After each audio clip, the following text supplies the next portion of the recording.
Well, ladies and gentlemen, Steve Jobs.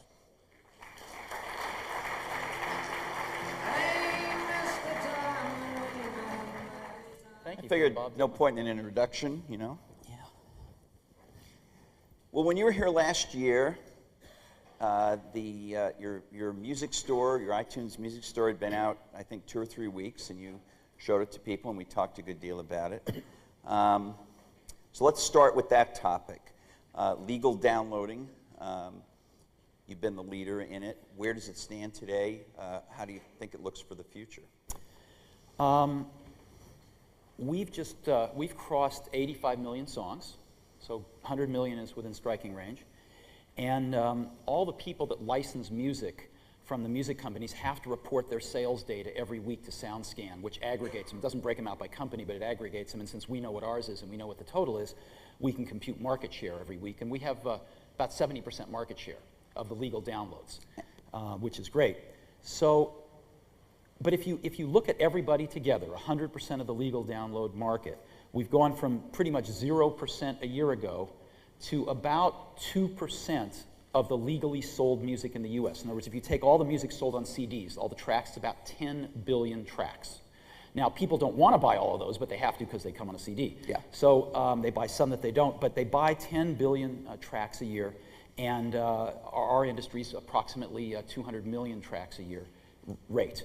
So 2% is not a giant number, but if you look at it and say it's been accomplished in a year, and you look at the trajectory, it's not inconceivable to see it breaking through 5% in the next 24 months, as an example, maybe sooner. How about the illegal downloading side, though? Do you have any way of measuring whether you think that's... It depends on who you believe. There's some studies that say it's gone down. There's some studies that say it continues to go up.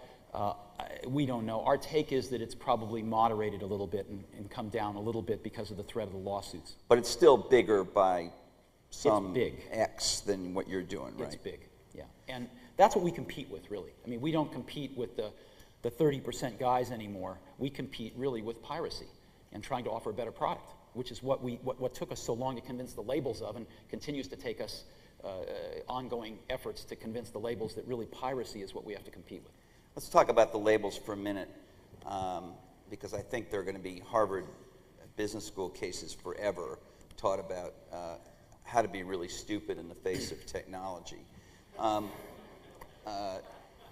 The Journal has been tracking, my colleagues who cover the music industry have been tracking what I think is just an astonishing development, which is that 1 year into this, when you only have this 2% share, there's still a ton of piracy out there.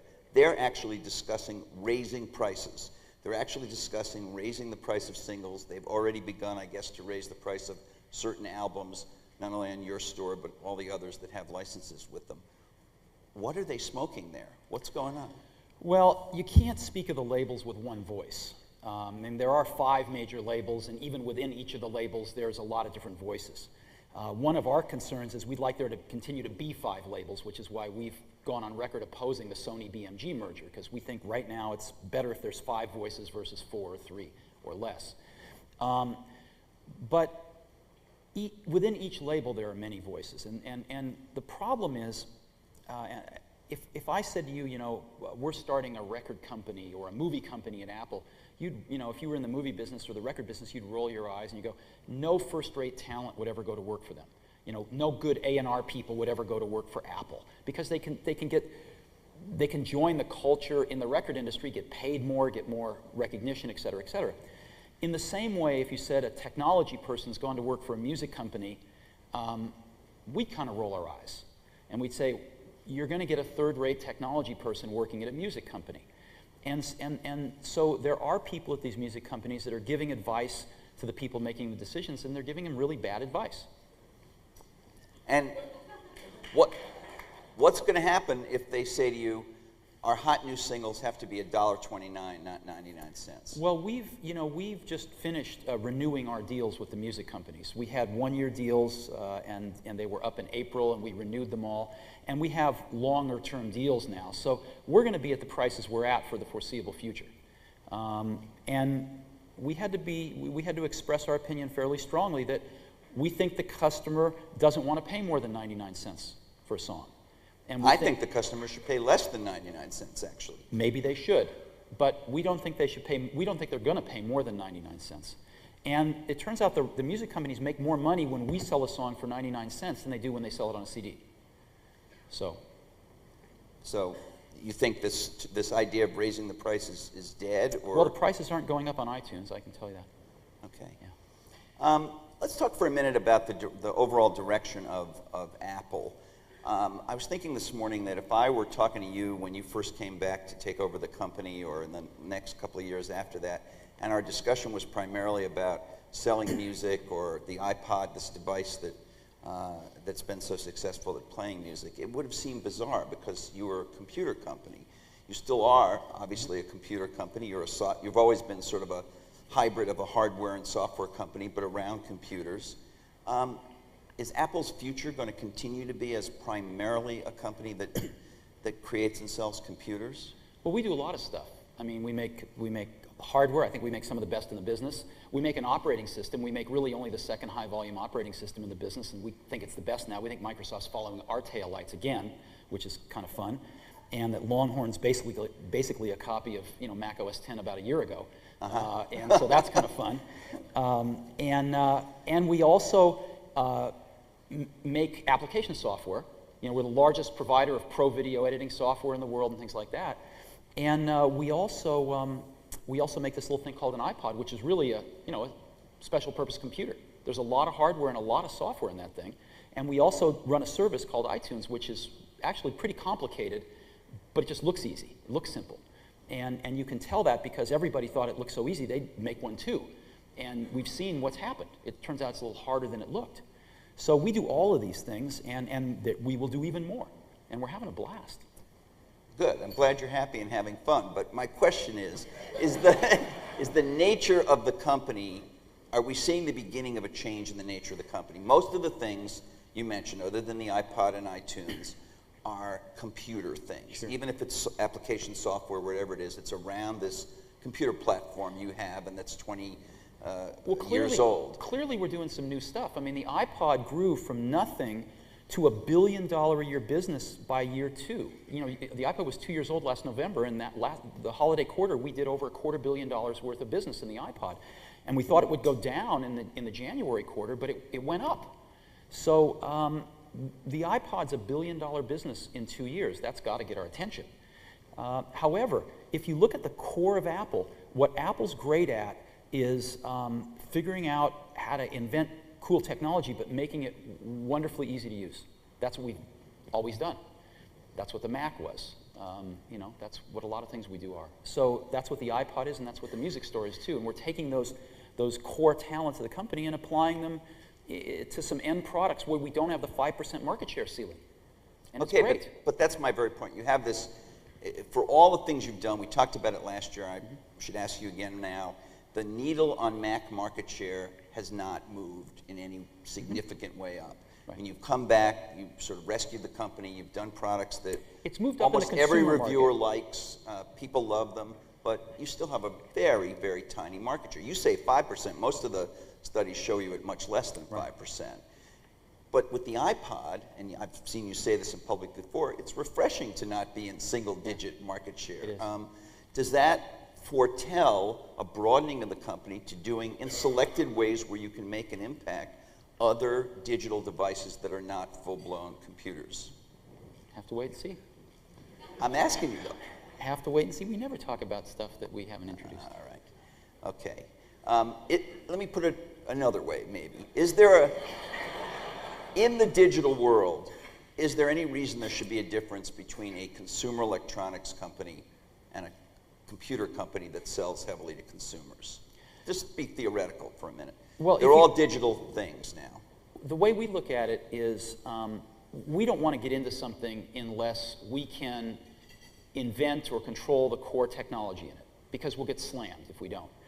And the more we look at it, the more and more consumer devices, the core technology in them is going to be software.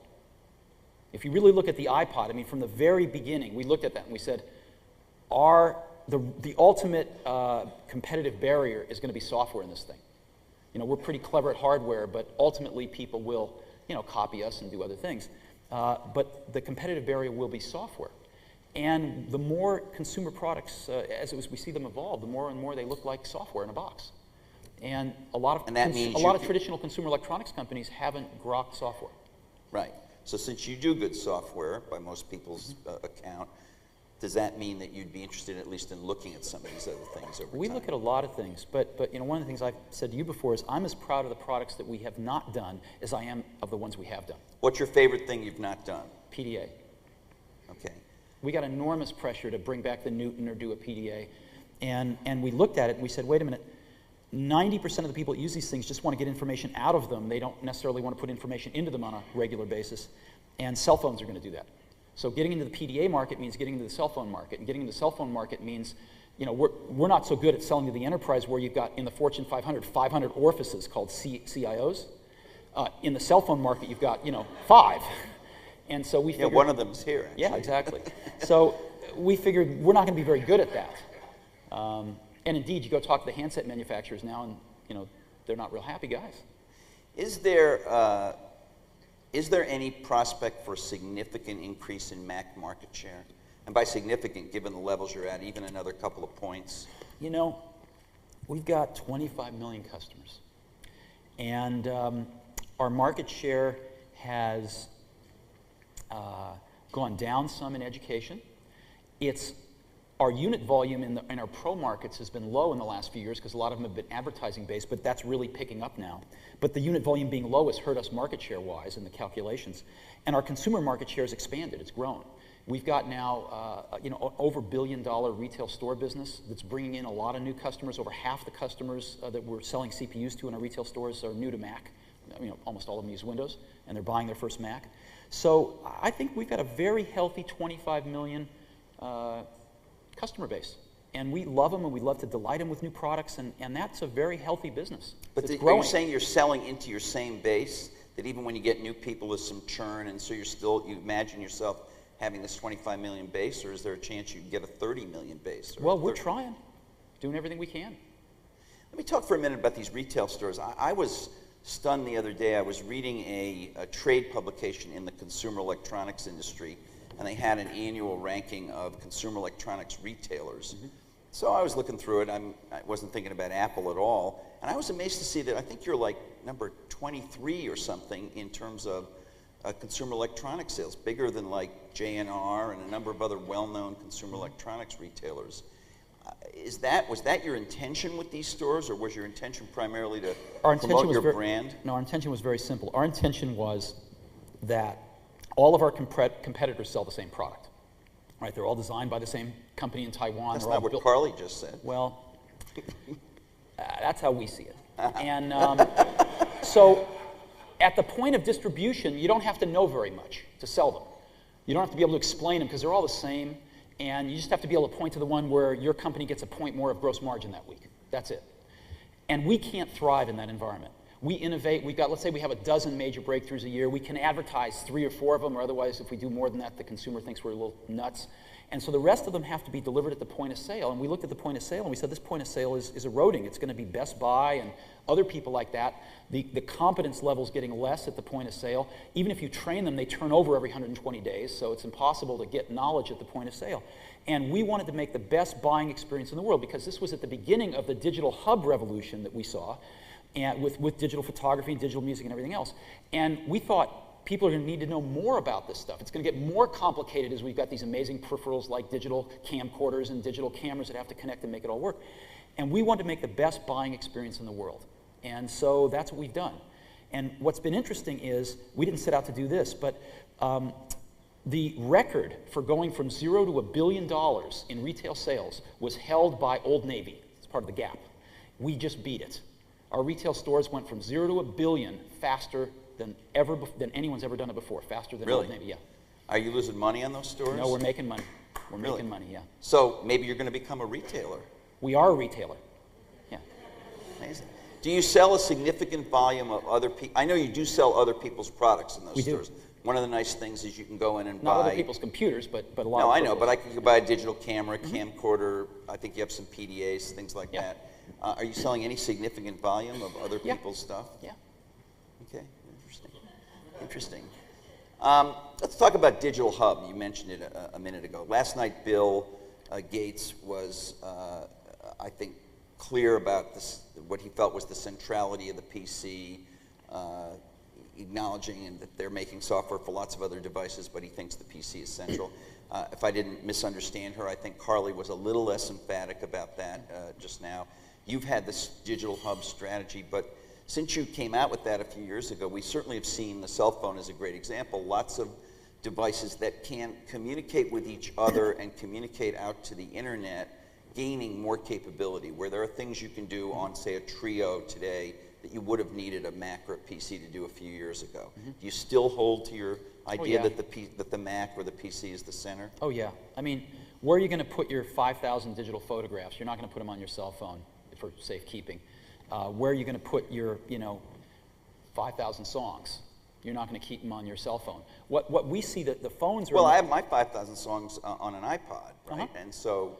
But you also have them on on your computer. And the iPod computer. organizes them. And, but you also have them on your computer so that when you buy a new iPod, you don't have to re-enter them. You can just dock it and it automatically syncs. So if you lose your iPod, you don't lose your 5,000 songs.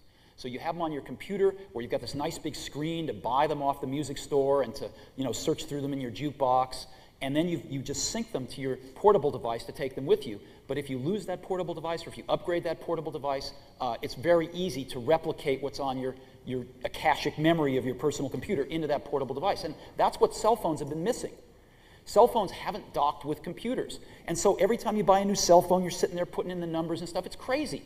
And you want these things to dock with your PC so that they grab your calendars, they grab everything else. And eventually, some do it over the airwaves, some don't, depending on the cost of the devices. But if you want to start managing, I want to carry 100 photos with me on my business trip. Those 100 photos are on your PC. They're not in your camera because you might have taken them 3 months ago and you've erased the memory card, et cetera, et cetera. They're on your PC, and you want a very easy way to get them to your cell phone to configure that cell phone for how you want it for the next week. But does that relegate the role of the PC to almost just being a backup server for all this other world of things, or? Well, it's not just a backup server. Is the PC still a thing where you're going to have exciting experiences on the PC itself? Well, if people keep innovating, you are. I mean, look, all of this, there's no other place to put digital photographs than on a PC. That's where they all are. So without a PC, we wouldn't have digital photography, and that'd be kind of a drag. Without a PC, we wouldn't have digital music, and that'd be kind of a drag. You can't edit video on a camcorder. So I think the Digital Hub has been a resurgence of relevance for the PC. Well, let me ask you about something that may change that. You certainly, one of the things you did with the iPod was to take advantage of the shrinking of hard disk, the physical size of hard disk. That was one of the things that made the iPod possible, the 1.8-inch disc on the regular iPod and the 1-inch Hitachi disc on the iPod mini. Those kinds of hard disks probably will show up in phones at some point. Sure. They'll show up in digital cameras. Won't that change the game? Because you just say you can't put 5,000 photos on a camera. Maybe you will be able to if there's a hard disk in the camera. And you might be able to, but you won't want to have the only copy of them on the camera or the cell phone, because if you lose it, there goes your life. So, and you're not going to want to sit there and edit these things. You're not going to want to sit there and browse music on these tiny little screens. So there's a place for everything.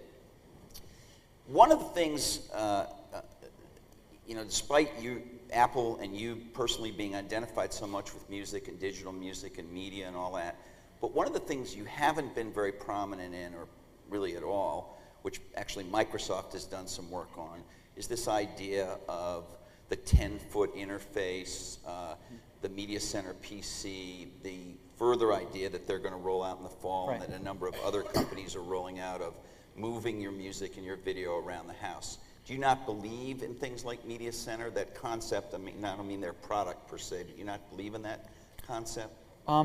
Well, it's not just us that doesn't believe in it, but the market doesn't seem to believe in it because it's been a big flop. That you can read the statistics on it. Hewlett-Packard, I believe, was the largest seller of Media Center PCs last year, and they sold a total of 200,000.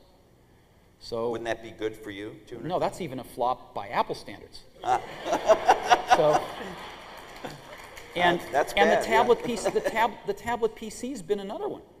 For all the hype around this thing, I know you don't like the tablet. No, it's not that I don't like it. It's just that it hasn't sold very well. Right. And Bill's answer to that would be, Mañana. It's just starting. Mañana it'll get there. Well, Now, wait a minute. You've known him a long time. I mean, he's very patient. Things tend to happen, maybe not right away with them, but you know, they persevere. They throw money at things, and things happen. But on the idea of kind of, I mean, the PC is the digital hub, you say, but what about this idea of? I mean, I think at CES there must have been 100 companies introducing things to move video and music and things around the house, not Apple. Right. A lot of people are talking a lot about these kinds of things. And several companies have introduced little gizmos to do that. And it's a great idea, but they're not selling. And the reason they're not selling is because they're not seamlessly integrated, and they're really expensive. They're like $500 to $1,000. And a lot of them are trying to solve problems that people don't think they have. So one problem that people do have right now, and we've certainly heard an earful, is I've got a lot of music on my computer, I want to play it on my stereo. And we've heard a lot about that. And so we have a solution for that, and we're actually, Walt said I could introduce it today. Yeah, we have a demo. He's going to introduce a product here. This was a topic I had written down to ask him about before I knew what he was going to introduce. He's going to introduce something in this area. So why don't you show people what you've got? Okay, great. Walt told me I could break one of his rules and run through a few slides real quick, and then I'd love to show you what this is. So hopefully you've all seen the iTunes Music Store. 85 million songs, 70% market share. We just sent out the invites last night. We're taking it to Europe next week. We'll be announcing the iTunes Music Store there. So that's the iTunes Music Store, and it is right now the most popular place to buy online music. What I want to talk about for a minute, though, is the most popular places to listen to music. Because now that people have this music, they want to listen to it in different places. The first place is on your computer. And we were successful in our negotiations with the music companies to increase it from 3 to 5 computers that you can listen to music that you buy online on. And 5 computers pretty much covers most things people want to do. You can mix and match Macs and PCs. So that's great. Second is the iPod. And as you know, this is the cumulative installed base of iPods. Q1 was last quarter, so this goes through the end of March. But you can see the slope on that curve. And it's a pretty steep curve. And I don't see that changing in the near future. Now, the iPod's market share is 52% in terms of units. That includes the flash players, the cheap? Yeah, that includes all. And that's not dollars, that's units. That's units. It includes $50 flash players that get given as gifts and never used because they only hold 16 songs. You all got a flash player in your bag, by the way, so thought I'd just point that out. So 52% of the units are iPods. So that's another place you can listen to music. Third place people want to listen to music is their car. And right now the solutions aren't very good. You get an iPod, you get a cassette adapter or one of these FM transmitters, and people want a much better solution for listening to this music in their car. We're working with some folks, and hopefully there'll be some exciting announcements later this year. And then people want to listen to music in their living room, and living room quote unquotes, living room, kitchen, bedroom, wherever. People have stereos, and they want to listen to music on their stereo like they used to. Well, one thing that's happening, of course, you can go out and get a dock for your iPod and hook it onto your stereo. We sell a lot of docks. The second thing that's happening is products like this. This is a product that Altec Lansing came out with, sells for around $100, and they're selling these as fast as they can make them. You just drop an iPod in it, and you've got a stereo. It runs on AC or batteries, and they're selling a lot of them. But what happens if you have a computer in part of your house, and you have a stereo, and you want to play the music from your computer on your stereo? Simple thing. The products that have come out to do that are, again, very complex. They don't quite solve the problem. They're not seamlessly integrated, and they're expensive. Well, obviously, if you're going to do this, you need wireless networking. And we were one of the pioneers in that. Matter of fact, we were the first folks to actually ship 802.11 on PCs in 1999. And then we were the first people to do 802.11g, that's the 54 megabit per second version, in January 2003. And today, we're going to be the first ones to introduce a mobile 2000G base station, which will have some relevance to this. And it's called Airport Express, and it looks like this. And you just plug it into the wall. It's a base station built into a wall transformer. And it's really cute. We've got customers now that carry around the big airport base stations to hotel rooms and plug them in so they can sit on their bed with their portable and do their work. And now they can just literally pop this in their bag. I've got one right here in my pocket. It's not that I'm just happy to see you. And that's it. So you just plug it in. So this is about the size of the power brick Yeah, on a PowerBook. on like a PowerBook. Yeah. And this is a Wi-Fi base station. That's an 802.11 Wi-Fi base station, 802.11g. I'll go into a few things that it does in just a second here. So it's got 3 connectors on it, and one is Ethernet. So you just plug it into the broadband connection in your hotel room or plug it into your DSL at home or whatever. And it's a base station. It also has a USB port on it for printing. So you take your HP inkjet printer and plug it in here, and you can wirelessly print from any one of your computers. Hardly anybody does that. It's also got a full firewall, and it's got, it's a repeater. If you need a repeater to extend the range of your 802.11 around your house, just plug it in the wall, and it's a repeater. Oh, wait a minute. Repeater. Yeah. So, but not everybody has your airport base station. Oh, because, it works. Frankly, it was way overpriced by the end.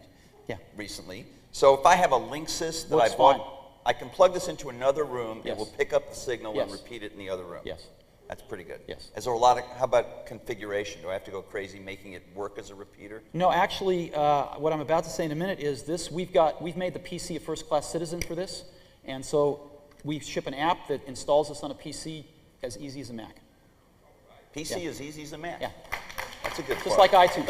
All right. So, here, can you hold this for me? So, 2 connectors, and you just take this and throw it in your pocket. But what's this have to do with audio? Well, if you notice, there's a 3rd connector on here, and we've built audio out right into this base station.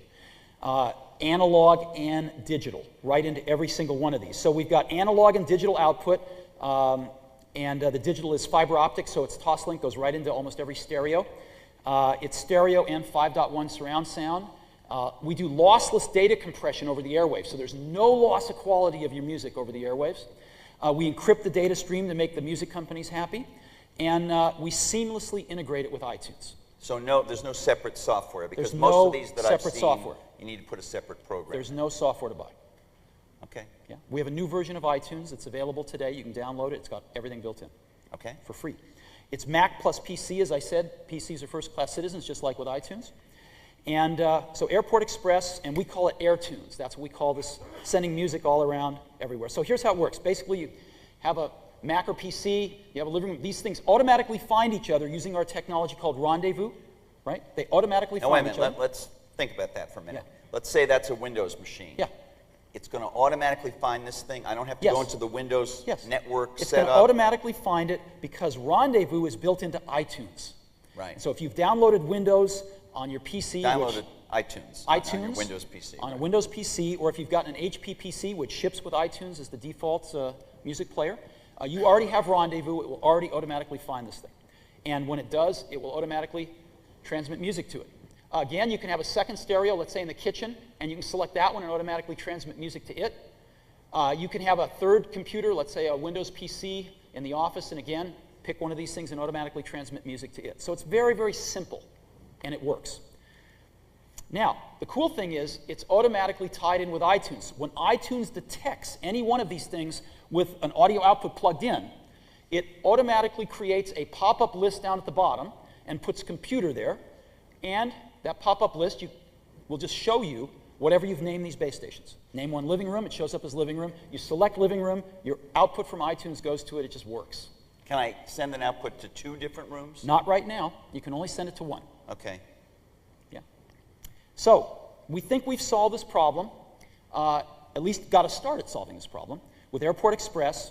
It's Mac and PC, we're going to ship them next month in July for $129. And so that's what we're doing.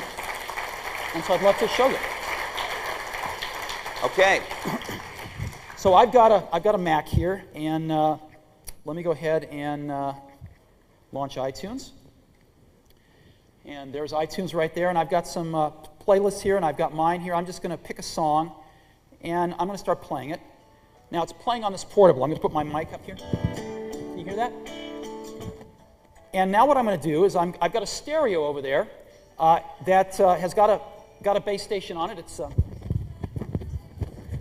right here. And so we're going to go over here, and it shows up right here, and we're just going to push up this pop-up list, and we're going to pick living room, because that's what it's labeled. Stops playing it here. A few seconds later, it finds it. Plays it over there. Simple.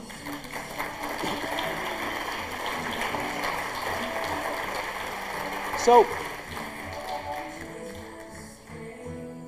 and again, whatever you got, playing in your living room. Very, very simple. When you're doing that, it stops playing off the Stops laptop? playing on the computer, yeah. Okay. Now, let me go ahead and play it on something else, actually. Well, let me go ahead and I've got some surround sound content here. And let me go ahead and I'll pick home theater for that. Home theater is wired into the surrounds. We put a few extra surround speakers around the room so you can just hear the surround sound. Here's the intro that's played in movie theaters that we got from them, so you can just hear that. Let's see.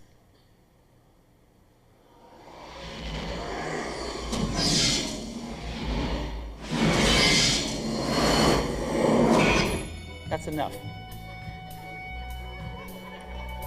This has got some nice surround sound content too.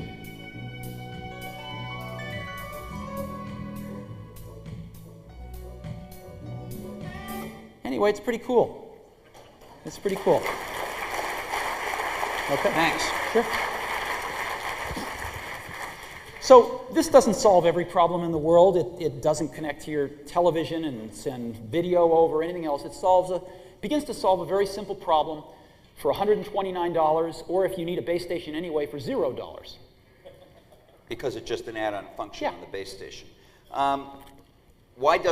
Why aren't you in the business of sending video at the moment? Is it because you don't think people care about it, or you just didn't have the time to develop it in here? Or well, we think there's a lot of you technical... certainly have, I mean, you have iMovie on the Mac, you have things that are perfectly capable of dealing with video QuickTime. You know, I think part of the hardest thing about coming up with new products is to figure out a really cool set of technologies that you can implement it with and make it easy, but also figuring out something that people want to do.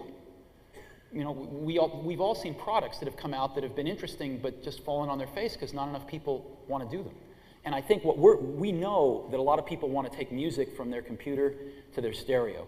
So we're going to take that step and we're going to learn a lot. We're not hearing that a lot of people want to take, you know, movies that they've bought or, you know, somehow gotten off the internet and put them on their television. Does that mean you risk being late? I mean, you were late on music.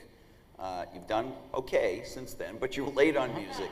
But we want to make them cheaper still. I mean, we're not happy with iPods costing, you know, $300 and $400, and we want to keep driving the prices down on them. So we're working very hard on that.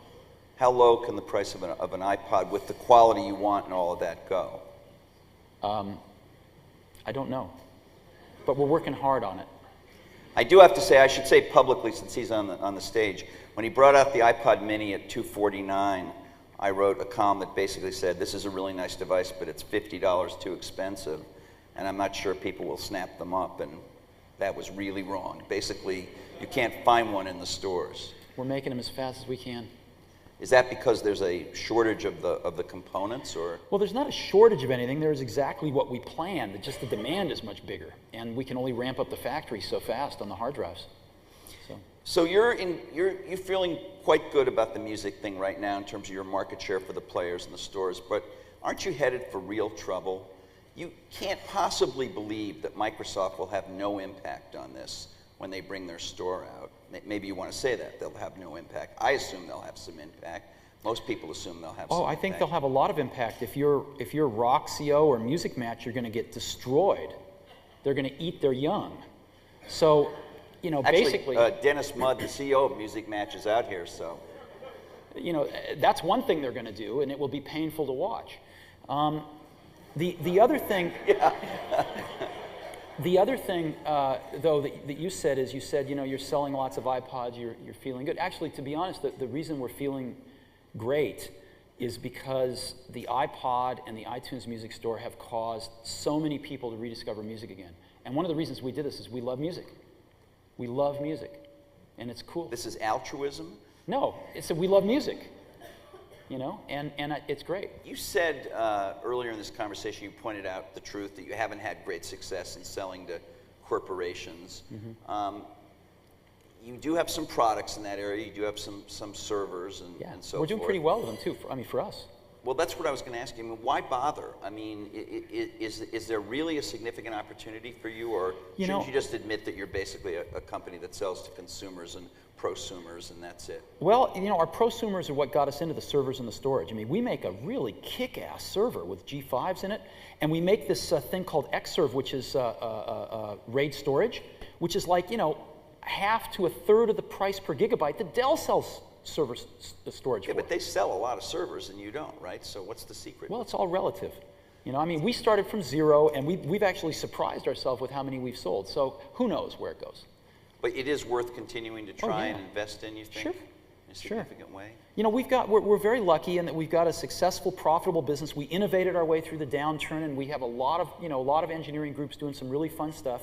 And we've got, almost $5 billion of cash in the bank and no debt. So we have the resources to, to do a few of these things and keep at them and see if we can do a good job.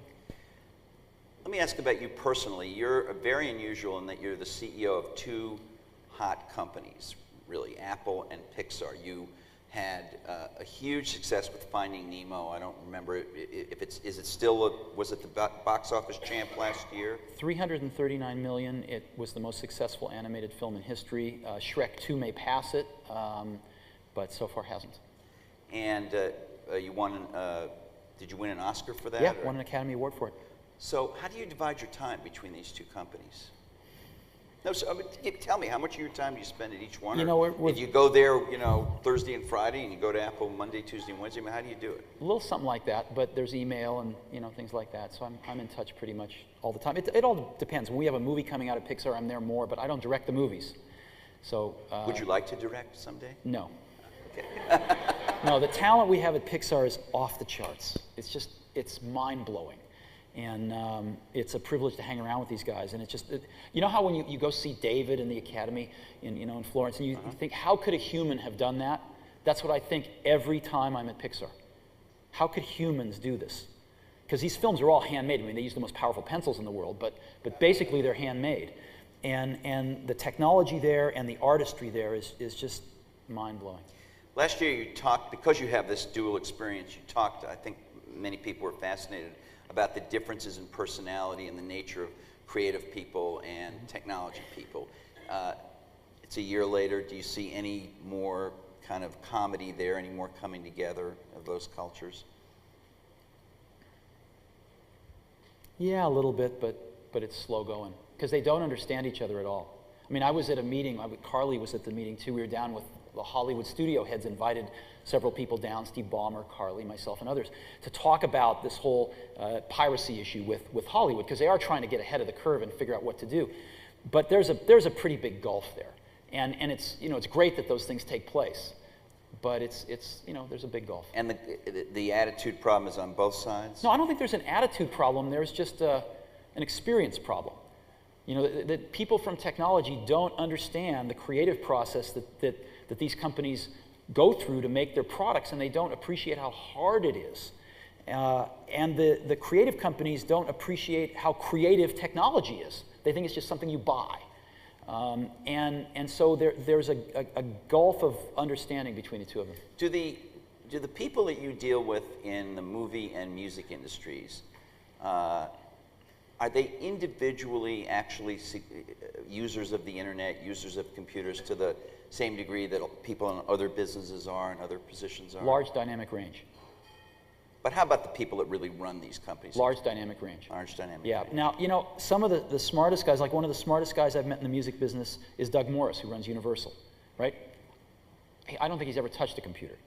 Right? You send him email, his secretary prints it out and hands it to him. But he's one of the smartest guys about online music there is. So I don't know that there's even a correlation there. Okay. We have time for a few questions for Steve. Can we have the lights up so I can see? Stuart. If you'd allow me, I'd like to ask two questions. The first one's real quick. What's the range on Airport Express? 50? Yeah, 50 feet. I'm trying to figure 50 out feet or meters? I'm trying to figure out how many I need for my 50. house. 50 meters. So you were describing... By two. You were describing iPod. Do they How many- only how come many in do you have white? in your house? Are they only white? They're only white, You can't yeah. get pink or No. any of those colors? Okay. You were describing devices, particularly iPod and digital cameras, as the computer's a place to store all your stuff. And I think, how many people? I've seen so many of them. How many people have a Trio here in this audience? I don't know. There's a fair number of them here. That's exactly how I use this device, and whatever you think about Palm and their history and where they've ended up with this device, I certainly would love to get one of these from Apple. So I guess I'd just say, is there any way you can get over your feelings about the carriers? Maybe you should visit with Ivan a little later and, Well, and see we if you can visited get with the along. handset manufacturers, and we've talked to the Trio guys, and they tell us horror stories. Well, I'm just telling you that I would love it if Apple would. But produce you have one of these, but you have a Trio. a Trio. So why do we have to make one? They make a good one. Well, buy Palm then and make them well run.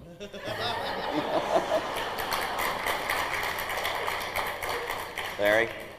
Yeah, Steve Larry Magid. This is going to go over a little bit of ground you and Walt did, but in 1981, I took all my data from my Apple II and I moved it over to my IBM PC. 1984, I moved it all over from my IBM PC to my Apple Macintosh. And since then, I've moved it back and forth between my Macintosh, my Windows machines, and even Linux machines. And the experience has been great, and it's one of the reasons why I continue to buy more Macs and more Windows machines, and it seems to me everybody benefits, including people I share information with.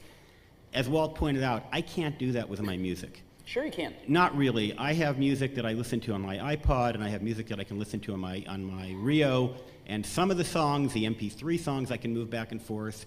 There are anything that I pirated, I can move back and forth easily. But the stuff that I bought legitimately, right? The stuff I buy legitimately, which is virtually everything, I cannot move back and forth. So basically, I have a technological incentive to pirate. It is or rip. A ripped product or a pirated product is a better product because I can move it back and forth between my Windows compatible music players and my iPod, and that's not serving me as a consumer. Well, two or three things. Number one, we've gone to the trouble of putting iTunes on Windows. Good. Some people think it's the best Windows app ever written. And so you can have iTunes on Windows. Secondly, all you have to do is chuck that Rio and get an iPod Mini. But that's not the way the world works. I mean, what people want is the ability to not be hostage to a single company with their data. Yeah, I understand what you're saying, but it is the way the world's working right now. Right now. With the market shares of 52% on the iPod, including all the flash players that never get used. If you look at the Rio hard disk players, their market share is in single digits. Mm-hmm. So that Kind is... of like Apples in computers, right? Yes, like Apples in computers. Yeah. Well. Feels good. Thanks. Up on the risers. Rami Stata. I make desktop software, and let me ask you a question I get all the time, kind of study from the master, and it's along the lines of what Walt was saying about the future of PCs. And let's look out 5 years. You said that, well, you want to store your pictures and your music and this and that on the PC, and the comeback I always get is, well, what about the internet? It'll all be up on the internet, so we'll have kind of devices, dumb terminals, because of course sometimes you want the big screen, and lots of devices, and everything will be on the internet, and so desktop software in particular, desktop PCs will become kind of a thing of the past. Well, that's not exactly what's happened, thank God. What's happened is that data is exploding. So, not only does music take, 4 megabytes a song, but digital photography, is taking a few megabytes a picture, and they're really easy to click and take, and we've got now thousands of them. When we started off with iPhoto, the average person, 1,000 pictures was a lot. Now, for the average person, they got 5,000 pictures. And to upload these all on a server, even with DSL or cable modem, it takes a long time. You end up wanting to have that data locally right on your desk if you want to scroll through your photos and pick one. Of course, when you get into video, it's even larger data sets. So the data has kept ahead of the bandwidth to the extent that when you really want to use data quickly, like scroll through your pictures, et cetera, you really have to have it locally. And this whole notion that we're going to have these dumb terminals and our data is going to be stored in the ether just hasn't happened because of the bandwidth to data ratio. And we see no signs of that changing. Over here. Robert Holt, Zeros and Ones. I love my iPod. I love Apple iTunes. It literally has changed the way I buy music. And I don't think anybody that uses it would deny that it's a masterful integration of a whole area that was at one point in time considered I think there's a butt coming here. an open-ended thing. Well, no, it's not really a but. But well, now you've deflected every conversation about the idea of Apple debuting a product that addresses video and movies, and deflected the fact that you have a rather unique role in that you have the market share, you've proven the viability of being able to create this trust with these intellectual property builders, and you're part of that community due to your dual role. But here's my question. As one of your very regular users, I've noticed recently on Apple iTunes that you've migrated the movie trailers site into the iTunes experience, and there's music videos creeping into iTunes. So without putting words in your mouth, what's that all about, and how does that interplay with the rumors? Well, people like music videos, number one. And number two, whenever, we just put out a press release that, Apple has the most popular movie trailer download site in the world on the internet, or streaming site actually, in the world. So we encode all the movie trailers from all the studios, put them up on the internet, and pay money for you to download them, or to stream them. And more people go to our site than any other site. And we have the highest quality ones. So we've distributed 200 million copies of QuickTime in the last 2 years too, which is really fun because that's what we encode them in. And we've since built that into iTunes because iTunes has QuickTime in it as well, and you can just do this one download of iTunes and watch your music videos, watch your movie trailers as well as your music. And we thought it was just really convenient. There's no giant plan under the covers there. But who knows how things evolve. The interesting thing about movies is that The interesting thing about movies, though, is that movies are in a very different place than music was. When we introduced the iTunes Music Store, there was only two ways to listen to music, right? One was the radio station. You didn't get to listen to what you wanted to. And the other was you go out and buy the CD. Let's look at how many ways are there to watch movies, right? I can go to the theater and pay my $10. I can buy my DVD for $20. I can get Netflix to rent my DVD to me for $1 or $2 and deliver it to my doorstep. I can go to Blockbuster and rent my DVD. I can watch my DVD on pay-per-view. I can wait a little longer and watch it on cable. I can wait a little longer and watch it on free TV. I can maybe watch it on the airplane. There's a lot of ways to watch movies, some for as cheap as $1 or $2. And I don't want to watch my favorite movie 1,000 times in my life. I want to watch it 5 times in my life, but I do want to listen to my favorite song 1,000 times in my life. So they're really different animals, and the movie industry is far more mature in its distribution strategies than the music industry was. So they're really in very different places. The other thing is that people are much more attuned to visual quality than audio quality. This is the most amazing thing that happened in the music industry to me, was that we had the cassette, and well, the LP to cassette, and then the CD, which raised the quality, supposedly, right? Not even. And the next format after the CD should have been a higher quality format, right? Just like we've got television going to high def, but it wasn't. SACD and DVD audio have totally failed. What was the successor to the CD format? MP3, a lower quality format, but one that provided a convenience of being able to transmit music over the internet that no other format had. So that convenience won out, and people settled for a lower quality format. The first time I've ever seen that in my life happen. But that's not going to be the case with video. With video, people have ratcheted up to the DVD format, and no one is going to go back to VHS quality just because they can download it faster over the internet. It ain't going to happen. So to download a DVD quality movie takes hours over most people's broadband connections. And we're going to high def in 2007, let's say. That's going to add another 10x of bandwidth. And I don't see bandwidth improving to the home by 10x to even stay equal to where we are now. So it's going to get even slower as we go to high def. So to download a high def movie is going to take you half a day if the bandwidth increases. It's going to take you half a day. Is that instant gratification like a song that's going to take you just a minute to download? No.